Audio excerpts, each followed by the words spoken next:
Bonjour à toutes et à tous et bienvenue dans cette nouvelle vidéo. Aujourd'hui, je vais vous expliquer simplement et brièvement ce que c'est l'Ethereum. Donc comme je vous ai dit, dans cette vidéo, je vais simplifier un maximum afin que même les débutants puissent comprendre. Parce que je comprends que au départ, quand vous ne connaissez rien, c'est un domaine assez flou.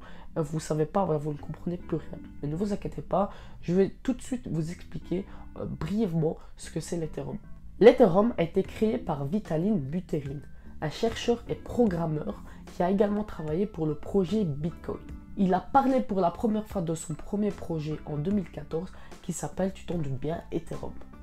Donc l'Ethereum, c'est un projet qui est décentralisé, donc qui n'a pas d'institut ou de banque qui le contrôle, qui fonctionne grâce à la blockchain, exactement comme le Bitcoin. Mais attention, il ne faut pas confondre le Bitcoin et l'Ethereum parce que ce n'est absolument pas la même chose. Il y a bien sûr des similitudes, mais c'est deux choses bien distinctes. Et là où justement il y a la plus grosse différence entre Ethereum et Bitcoin, c'est le smart contract. Mais tu sais, tu vas me dire, oui, mais le smart contract, c'est quoi? Donc le smart contract, il va te permettre d'effectuer certaines tâches qui sont successives et justement vérifier si la tâche précédente a bien été vérifiée avant de passer à l'autre tâche. Oui, là je sais, tu comprends pas comme ça, mais t'inquiète, je vais te donner un exemple tout de suite. Donc voilà, on va dire, on va prendre l'exemple que tu es dans un site et que tu vois un produit qui te plaît. Tu viens, tu l'ajoutes au panier et après tu vas voir pour effectuer le paiement. Mais une fois que tu es dans la page de paiement, le paiement il va pas se faire automatiquement.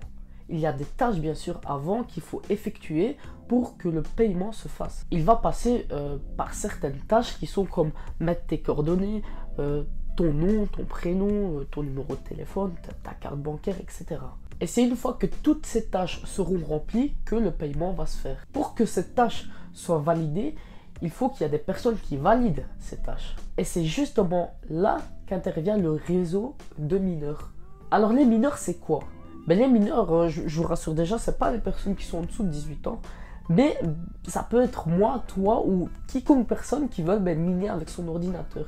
D'ailleurs, je te ferai bientôt une vidéo à ce sujet, où tu pourras miner très facilement tous les crypto-monnaies que tu veux. En fait, le minage en soi consiste à louer, entre guillemets, son processeur pour valider les tâches qui sont faites dans la blockchain Ethereum. Donc lorsque tu loues, entre guillemets, ton processeur à Ethereum, Ethereum va te rémunérer. Et Ethereum, il ne va pas te rémunérer en argent réel, bien sûr. Il va te rémunérer avec deux ETH, pardon. J'ai du mal à m'exprimer, mais voilà. ETH, c'est la crypto-monnaie de l'Ethereum. Ethereum va notamment te permettre de créer ton projet sur sa blockchain, qui est la blockchain Ethereum. Donc je pense que vous le savez, mais il y a notamment des crypto-monnaies qui sont basées sur la blockchain Ethereum. Vous savez, on entend souvent beaucoup de personnes qui disent l'Ethereum c'est le futur.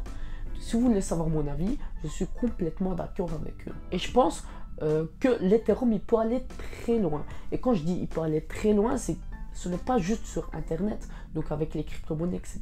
Il peut notamment servir à des restaurants ou bien à des pizzerias qui livrent ou même à des paris sportifs. Voilà. Tout ça peut être basé sur une blockchain Ethereum. Vous imaginez s'il y a des gros projets qui s'appuient sur la blockchain Ethereum. D'ailleurs, il y a Microsoft qui utilise un peu la blockchain Ethereum, mais imaginez-vous qu'il y a Amazon ou je sais pas qui utilisent la blockchain Ethereum. Honnêtement, ça peut aller vraiment très loin. C'est pour ça d'ailleurs que je vous conseille d'acheter cette crypto-monnaie. Et honnêtement, moi j'en ai acheté il y a d'ici déjà quelques temps. Honnêtement, j'aime vraiment cette crypto-monnaie. Donc c'est la fin de la vidéo. J'espère que cette vidéo t'a aidé. N'hésite pas à me dire en commentaire si tu as des questions et à poser un petit like, ça me ferait toujours plaisir. Sur ce, je vous dis à la prochaine. Prenez soin de vous. Au revoir.